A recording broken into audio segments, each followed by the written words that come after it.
Hello. Good morning, good afternoon, good evening. Welcome to our 13th, lucky number 13, live, LinkedIn Live, How to Thrive as a Human in an AI World. Today, Simo and I are going to talk about, at least start from talking about alchemy and higher truth. This is the last episode for this season. We're going to take a break in August and we'll be back in September. And yeah, we'll see what September brings. Um, Mhm. so yeah, as always, feel free to post a comment in whatever platform you're watching this on, YouTube or LinkedIn or Facebook, and we will do our best to either respond with a typed comment or respond live with an answer. LinkedIn doesn't let us respond back, so we in typing, so in text. So we will try to respond to those comments live on the air. And yeah, so alchemy and higher truth. Simo, what do you think? Uh, well, What? alchemy, good, for me, like now, I feel like mostly means transformation, and if we think of our series, it's human transformation, like how if if AI would be kind of a what's it called, the substance that actually helps transformation, like there's a name. Catalyst? Catalyst, yes. So if AI is a catalyst, what kind of transformation it helps us as humans to perform? Hmm. Mm. Is AI a catalyst?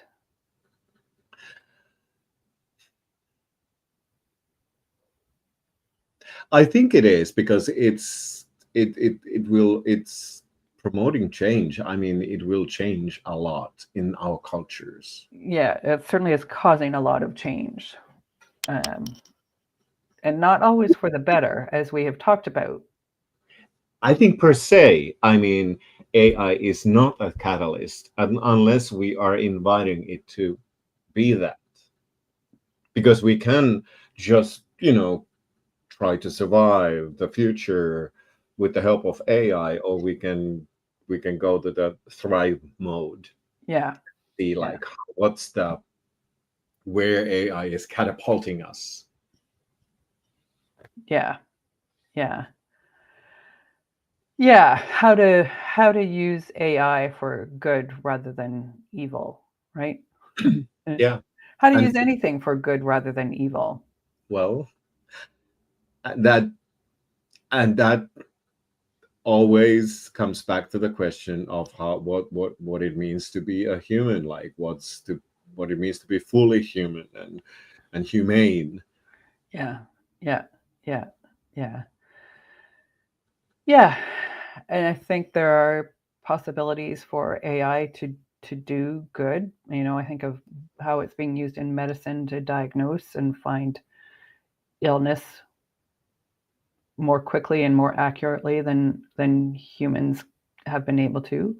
But I think about some of the stuff that's happening in the workplace that is maybe not that good.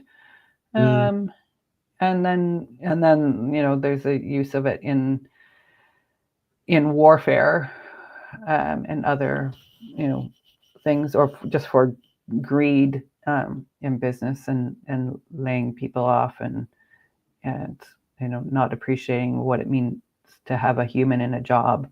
I was reading somebody's post on LinkedIn in the last few days, that they had got caught up in this chatbot hell that just kept looping around. They called for some customer support issue, and they just got in this chatbot hell, and then phone press one for loop, that they ended up calling a customer service rep that they'd once dealt with, and the customer service person called them directly, or their account manager or something called directly, and the account manager was able to connect them to a real life person who solved the problem within 15 minutes then, but this person had spent hours in various loops. And so we forget, that there are humans involved. And just because, you've offloaded this customer support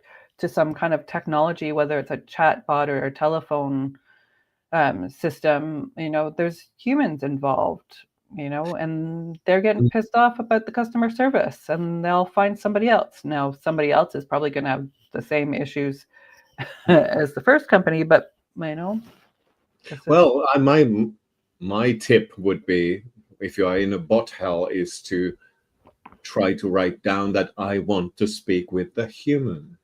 yeah, That has helped me out many times. yeah. I have done that too, and it has come back and said no. Well, yeah, that could be that. I've been lucky with that then. Yeah. Um, Yeah, I agree. Sometimes if you're persistent and keep asking, but I have had it say no, and I just like, okay, I'm just gonna well, give up. well, I'm changing the service provider then. Yeah, yeah, Hmm. yeah. But that that is a phenomenon, at least in Finland, that customer service had been kind of like outsourced, even Oh, before AI. oh, yeah. Oh, Like absolutely. The last the 25 the years. service providers or the product manufacturers are not responding themselves, No. but it's outsourced Yeah. to some other country maybe, Yep. Yep. and some cheaper Yep. labor Yep. country, Yep. and then AI and bots made it even more, cheap. Yes. But it's not only the cheapness. I think it's at least in Finland, it seems like people are afraid of handling with other people's negative emotions, Oh, yeah. Oh, yeah. that they don't want to be witnessing anybody's difficult emotions. Yeah. They don't know how to have those difficult Yeah, conversations. How to de-escalate a situation, yeah, they don't know how to regulate their own emotions. So how can they deal with a client, someone on yeah, the end of a phone line, or standing across a desk from them, about how to de-escalate that and calm that down. So yeah, people don't know how to do that. They're not taught how to do that. We're not taught that kind of stuff in school. um, it's a problem. And I think technology is absolutely making it worse, because yeah, we'd rather have a discussion with a chat bot or an AI tool than have a real live conversation with someone, and hold space for them, and learn how to regulate our own emotions, and yeah, then hold space for someone else. yeah, exactly. So And Kari, thanks, Kari, for your comments. Catapulting Catalyst sounds like a great leap. Yeah, we have been in many episodes, we have been talking about the dangers and the worries that are there with the AI. And yeah, and what would that inhibitor look like? Hmm. And baby steps, yes, that would be wonderful. But now it seems like, I don't know. It sounds like we are taking big leaps without knowing where we are going actually right now.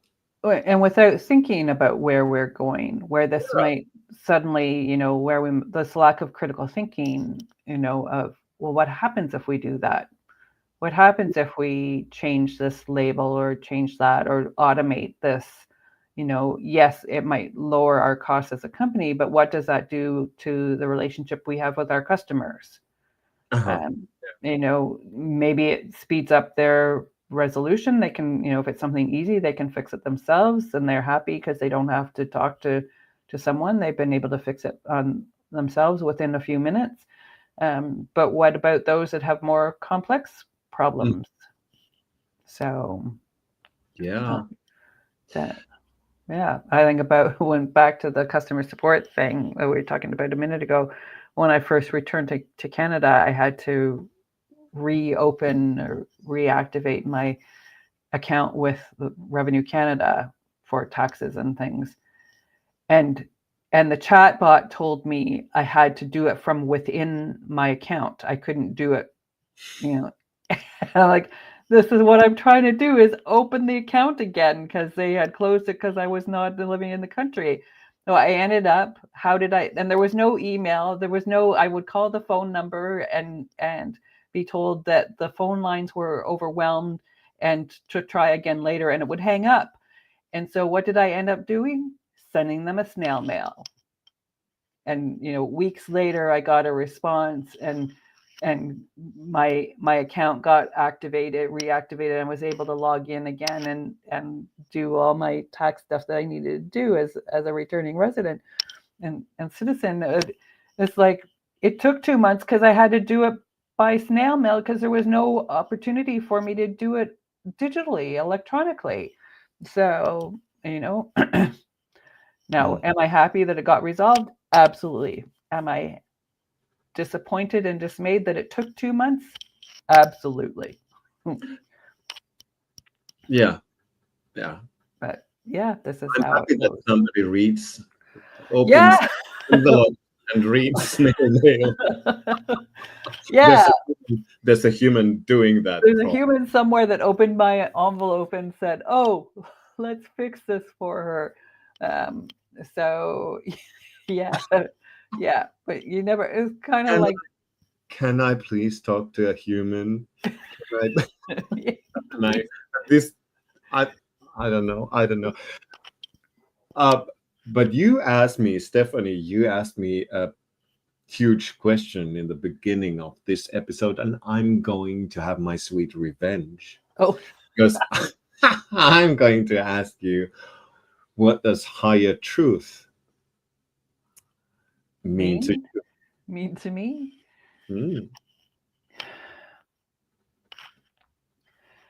For me, that means why we're here. Hmm.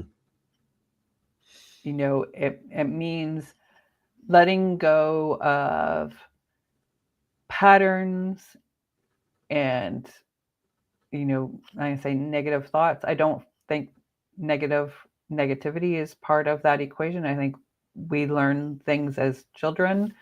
And so higher truth is about letting go of some of those things, those coping mechanisms, and finding our purpose, finding finding our purpose, finding who we really are as human beings, as individuals, and as groups. I don't think it's a process that ever ends. I think we get better at it. I think that we get to places where more comfortable. Yeah, but I think there's always something to learn if we choose to learn. And so higher truth is about a choice. For me, it's about a choice to learn rather than be satisfied with the status quo. But that's me. I appreciate that not everyone has that interest. Yeah, not everybody is a fan of lifelong learning. No, and it's not that there's one higher truth. I think it's different for everyone. Higher truths. Yes, I think it's an individual. I think there are commonalities. Yeah. Like being in service to others. But I think to really be a service to others, you need to deal with your own stuff first. It's like I think about the thing with the oxygen masks on the planes. You have to put your own mask on first before you help the people around you. So I think that it's like that. Well, that's a good thing in a plane. Yeah. At least A good thing in life too. I'm disagreeing. I'm Okay. Why? I would say that if everybody takes care of their own oxygen first, it leads to egocentric and competitive culture. And but if we would, be more like trying to give extra oxygen to each others, it would be more like a communal, like culture. Yeah, well, and yeah, and it's not that you only give oxygen to yourself, but it's that you take care of your oxygen needs first. Because if Well, you I don't. can't breathe, Yeah, of course. how But can you? that's about oxygen. Interaction is not about life and death. Interaction, like communicating, it's more like about emotions, and Uh, it's not like you are going to lose your consciousness and then you are not able to help. That's why in airplanes it's first you. But for example, hey, listen to me, because it's like if we are talking about emotions and well-being, and I'm helping you, I don't feel good actually. I feel like I don't have enough oxygen, and then I'm helping you, and I see that actually you received my help and actually feel better. I might feel better too. mm, I managed to actually give you a gift. So that kind of was a gift to myself too. So in interaction, in communication, it's not kind of a zero sum thing that you first need to love yourself and then you are able to love others. I would say that it's if you learn to love others, you might afterwards learn to love yourself too. yeah, I think that there's an iterative approach, iterative impact approach, iterative aspect of that. I think about, during the pandemic, when you said, this communication and interaction isn't life or death, it is actually life or death. Um, you look at people that are, incarcerated in jail and put in, you know, um, self confinement. Like there's limits on how long they can be left in isolation like that, self confinement, because of the impact that it has on us as humans. Now, I think, I hear about those guidelines or rules being ignored in cases and people being left in solitude for far too long. And then there's people who do that voluntarily. It absolutely, and I will speak to my own experience during the early days of the pandemic because I lived alone. It was very isolating and lonely, and definitely my mental health definitely took a hit, and which was made worse, quite honestly, by someone who called themselves a friend at that point and who said, "Oh, you should like this because you're an introvert, and so you should like this, total isolation." I'm like, I'm still a human being. I still need, to talk to people and see people and give people hugs. This is part of being a human. Whether Yeah. I'm an introvert or not, I still need those things. So that's why I mean I'm just exactly when I'm hearing you saying this, it's like I, it's not that with the oxygen mask that you could just give yourself more oxygen being alone, being forced to be alone. It doesn't, it's not enough. it No, it's it's a need, minimum. It's a bare minimum. yeah, we You need know, each others.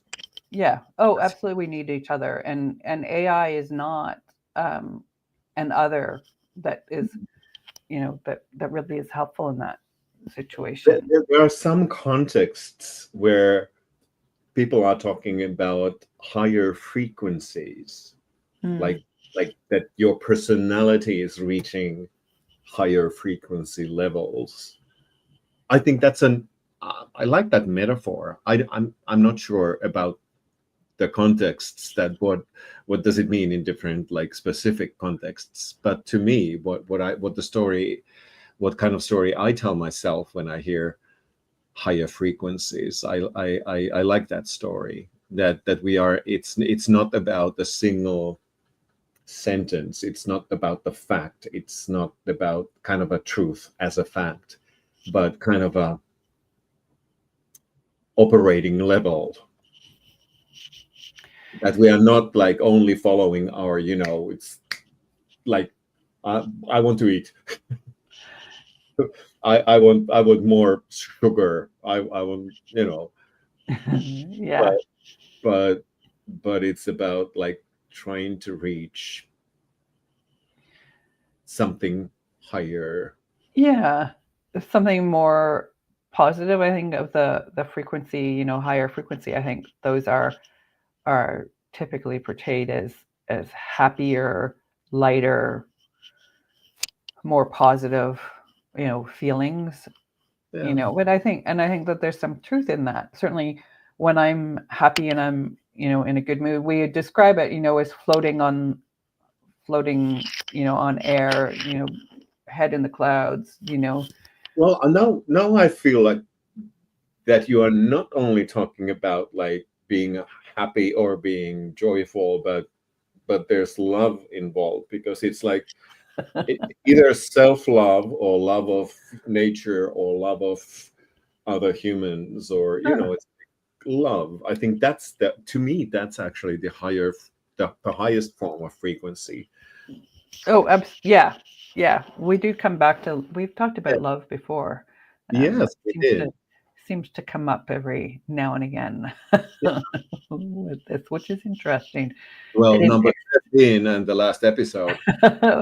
well, when we started out doing this, how to thrive as a human in AI world, I don't think. Well, I will speak for myself. I certainly never expected to be talking about love and some of the things that we have talked about over the 13 weeks that we've been doing this. So, it's or alchemy and higher truth. You could look at it and the accountant in me says, "Well, what does that have to do with AI? Like, tell me how to write better prompts." Like, I would love to, if somebody, is listening or watching this, to hear your input, like how alchemy and higher truth in your mind connects yeah, with yeah, the headline, how to thrive as a human in an AI world. yeah. Because We've had a few people interact with us on the chat here, so yeah, chime in. What do you think? How does alchemy and higher truth connect to thriving as a human?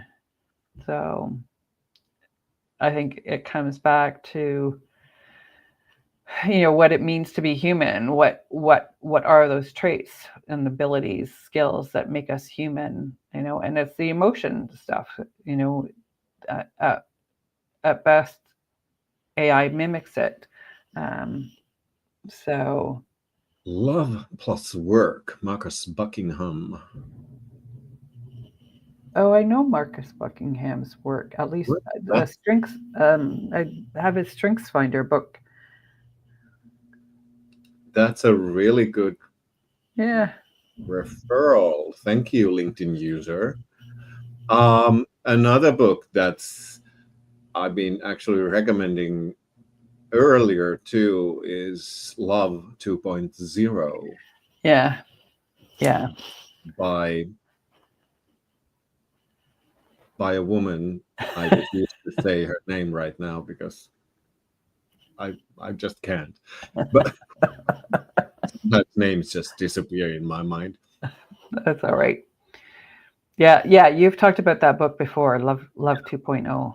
So yeah, yeah. I'll have Love plus Work. I'll have to check that out. I don't know that one. I have his Skills Finder. I did some stuff with a Skills Finder that work uh, 15 years ago. So, oh, more, yeah, something like that, 15 years ago. Um, yeah, yeah, and I think love is what makes us human, whether we're talking, romantic love or just love you have for friends or animals or other Yeah, things. if you think of like, well, with all the like climate change and also like we are there's lots of discourse about like we are not the only sentient species on the planet, that even bees actually can be playful, they play together. Yeah. So I mean, if this is a age of alchemy, a VUCA version of alchemy, and we think of the future, who knows where it takes us. It's there's a chance of big transformation, but we have to be careful. Is it like towards connection? Is it towards only like economical progress, or well, is it towards love, Yeah.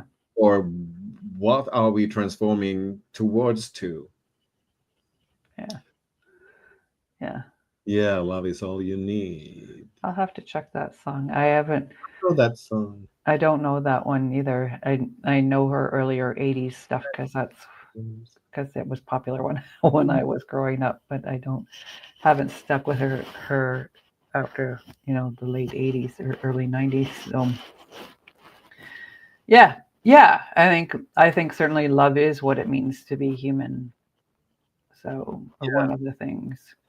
So Well, in science fiction books, it's always like it's one of the superpowers we humans seems to have as a race, and the superpower of human race is love, and that's why usually we win the aliens, mm, because we have that, and they don't. yeah, yeah. Huh. I've been looking for something to read lately. Not novel fiction, not work stuff. Maybe I should find some science fiction to read. There's like fantasy. I'm reading Ursula Le Guin right Oh, now. okay. I Is recognize her name. I don't think I've read any of her stuff, is but good. I'll have to check that out. So, Left Hand of the Darkness. That's science fiction by her. oh, okay. I'll write that down. Left Hand of the Darkness. I like that. I'm left-handed, so Well, you can start with that. But yeah, I don't know. But I asked Chat GPT about like what should we discuss with a headline like this, Alchemy and Higher Truth. And the last thing Chat GPT suggested to me is the headline like the future of the soul in the tech era. And that's heavy. it is heavy. Like, can AI ever touch the soul?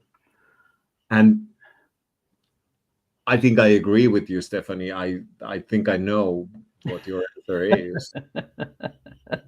What do you think my answer is? Nope. You're absolutely right. But the thing is that if we try to transform towards love, or towards like away from human centric vision, like, and try to be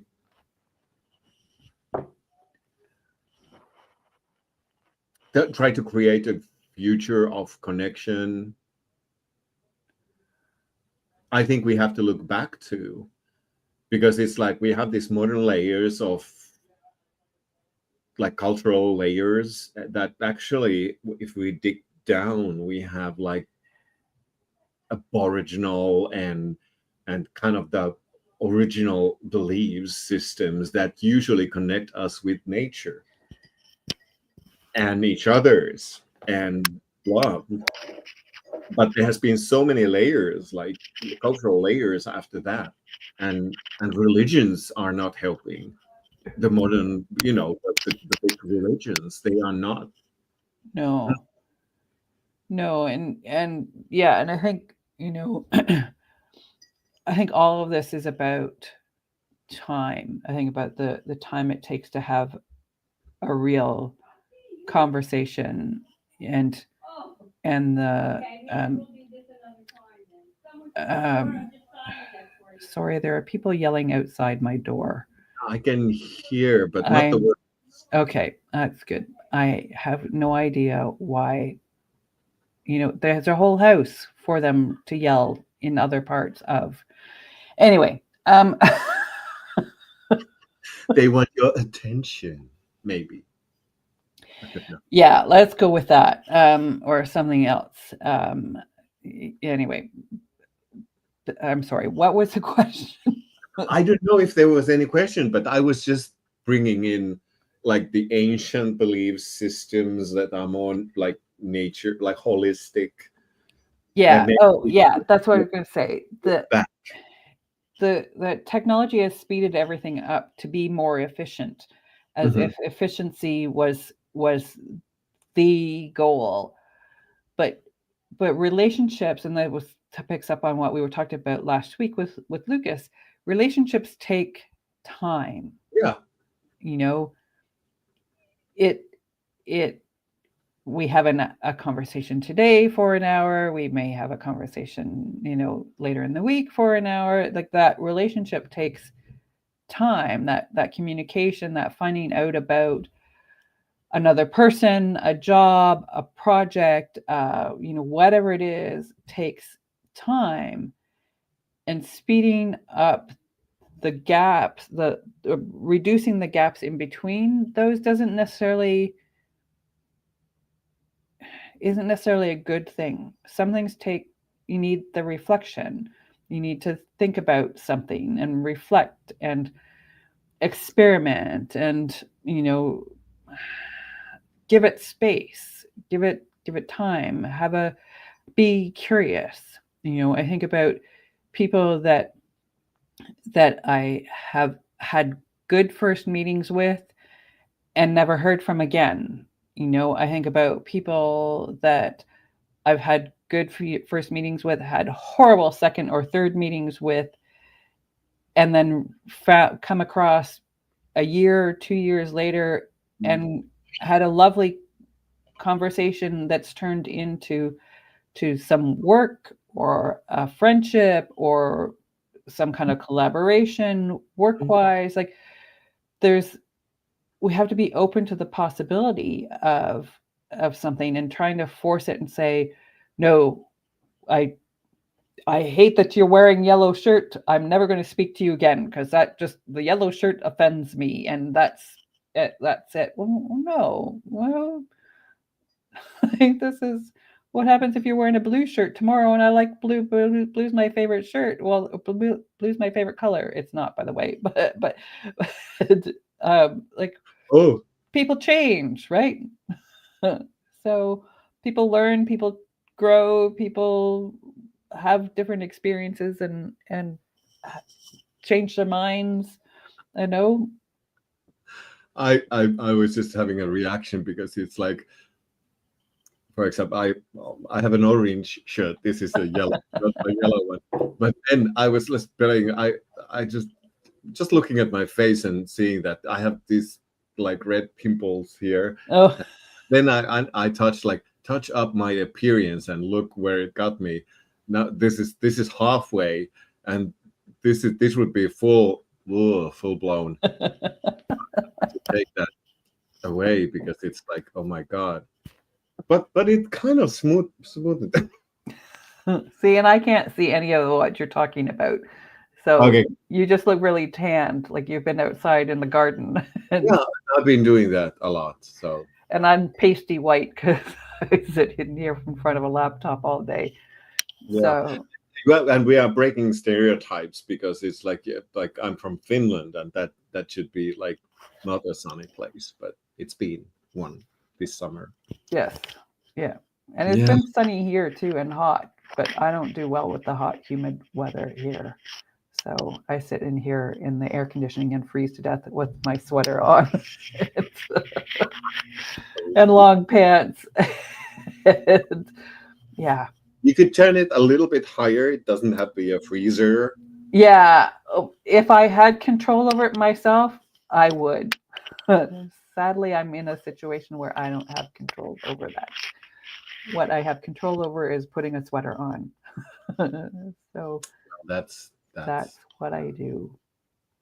we adjust, We adjust. human beings, Yes. and that's being a human. That's being able to adjust.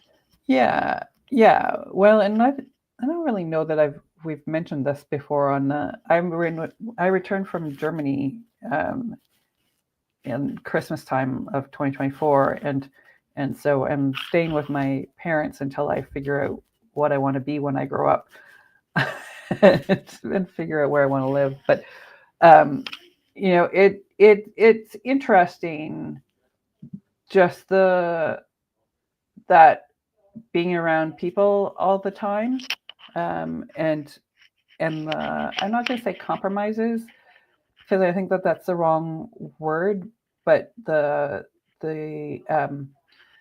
curiosity to find a solution that works for all of us. Hmm. And it quite often isn't the first or the second Yeah. attempt. It's the 16th when when we've exhausted the 15 previous ones, you know, and go, oh, this was so easy. We should have started here. It's often been the most obvious thing, and we've come to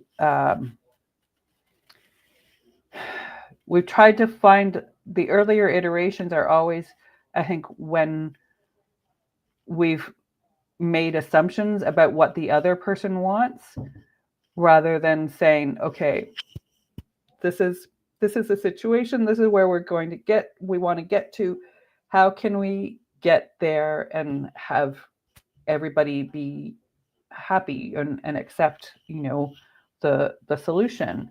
Um, and and yeah, the sometimes the stuff that worked out in the solution in the end has not been anywhere like it's definitely not where we started out from. Hmm. um, I think about there was um, I don't I don't know that I should get into this story. Okay, if you are hesitant about that, I Well, will. it was just it has to do with doors in the middle of the night and getting up to go to the bathroom in the middle of the night and trying to find a solution to that, and yeah, the in the end the solution was me with a little flashlight so that I can find my way down the hall because we're out in the country. There's no street lights. It's darker than dark, and so there's this little stupid nightlight in the bathroom that throws, as far as I'm concerned, no light at all. um, but but to my parents, it's enough light for them. But the solution was, me with a flashlight, not anything else to do with another nightlight or different positioning of the current nightlight, or it. And but this me with the flashlight was kind of the last solution in several iterations. My father at one point was going to hook up all these motion activated sensors and lights. And it's just getting increasingly complicated. I'm like, no, like this is, we don't need to spend hundreds of dollars on some motion activated Flash. like let me buy a $10 flashlight. This works. you know and in the end he's like, oh, we should have thought of that sooner, we should have done that sooner. Yeah, but he had assumed that he needed to have the answer. He was going to have the answer.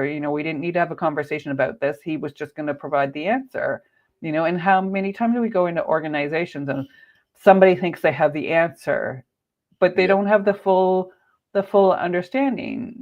Now, to be Yeah. fair to my father, he didn't want to inconvenience me. He wanted to have something, you know, that didn't result with me holding a flashlight in the middle of the night. But honestly, that's the easiest way, and that's certainly the cheapest way. And also, it doesn't, if you, of course, there's light switches. I mean, but then in the middle of the night, if you turn the full light on, it's like, hurt your eyes. So, Yeah, flashlight is actually a genius yeah, solution. yeah. Yeah. And it's a little red one, so it's not, it doesn't totally wake you up because It's Mm, like there's a red filter on it, and so the light I is might actually use that myself because we don't have a night light. And when the fall is coming and the dark nights are coming, I might, actually steal that idea. well, there you go. It's a good thing I share this rather Yeah, not embarrassing, intimate, um, yeah, solution problem. I really like that. That's innovative. Well, So the last word in our headline, truth, I think is something I want to spend some time with. Not maybe the higher truth, but the truth itself. Like it has been hard for us humans to actually to deal with the truth. Like always, I think it's always been difficult for us to be truthful and to respect the truth and to dare to say the truth and to live our truth and stuff like that. But there's a question from AI that who decides what is true in a machine mediated world yeah, makes it even more complicated. yeah, We are living in a fake news era, yeah, and then there's AI's hallucinating, yeah, and there's the whole humane mess of how to deal with the truth. yeah, yeah. Well, and there's this assumption that there is one truth Hmm. when in a lot of things there really isn't. Yeah, Yes, this is a pink pad of stickies. That's the truth. It's a pink sticky pad. But there are other things that that I have my truth from my experience, which is colored by my experiences and this ultimately the stories I tell myself based on my previous experiences about something, about a situation. I think about the stuff I do with arts-based interventions, and I frequently get the question of, oh, but how do I implement this in my company? How people I work with a bunch of lawyers or accountants or engineers or people that will roll their eyes and won't participate. And you probably get this kind of stuff in your stuff, your improv work. How can I do this? And and I yeah, people are, yeah, I, it's, and I it's say to people, it's the stories we tell ourselves. When I go out and do this stuff, I've never had I've had people be hesitant, absolutely, but it's about making the space safe, the psychological safety, and being open and curious, and encouraging people to be open and curious and to have the experience and to find out for themselves. And I've had people say that the experience of the workshops and stuff I do is magic and transformational, and which is satisfying, especially when they've been telling themselves the story that, oh, I can't do that because and they yeah, find out, oh, I can do that. yeah. I share that, especially if you think of like in a the trainer situation, the the beginner trainers are afraid of the fact that somebody might refuse to do an exercise or paint a picture or whatever. Yep. But like, what's the big deal? Like, nobody has to. I mean, you can Yeah. always say that, well, can you observe us doing that? And then we ask you, what did you see? Yeah. And Yep. adapt it. Yep. And that Absolutely. usually is an answer that, well, well, actually, a tip is that if somebody refuses, you just accept that and rephrase like, oh, you want to refuse because you think that this is not valid for your situation to do this stuff. This is not like you something you want, and you feel that you're forced to do that. And I understand you. And if you say something like that, that you know, people usually have a chance to change their minds, to kind of the review their feeling, and then they might say that, well, yeah, I said that, but I can try. Yeah. Mm. Yeah. Yeah. Yeah. And it goes from them thinking the truth is that they can't do that to the truth is they can try, and then later on the Yeah, truth is that they did it and they can do it. They could do it again. and Right? that's transformation. That's transformation. That's alchemy, right? So That's yeah. I think when you were talking about your work, and I started to relate to that, I actually thought about, like, we are alchemists in a sense yeah, that we are helping people to experience transformative stages, yeah, yeah, like reach those kind of mental stages that the transformation is there, it's possible, it's happening. yeah, yeah. That's why I changed my business name to Entelechy, Realization of Potential, because it's about that transformation, that alchemy. So I love to end this series in a statement that we are alchemists. We all could be, actually. absolutely we can. Mm. We just have to decide. Mm. And Mm, choose our signs. yes. So on that note, thank you for being with us for 13 episodes. Thank you, Simo, Thank you. for your contributions to all this that this has been. And yeah, let's see what season 2 brings us, or series 2 brings us in the fall. Hmm. Thank you. Bye. Bye.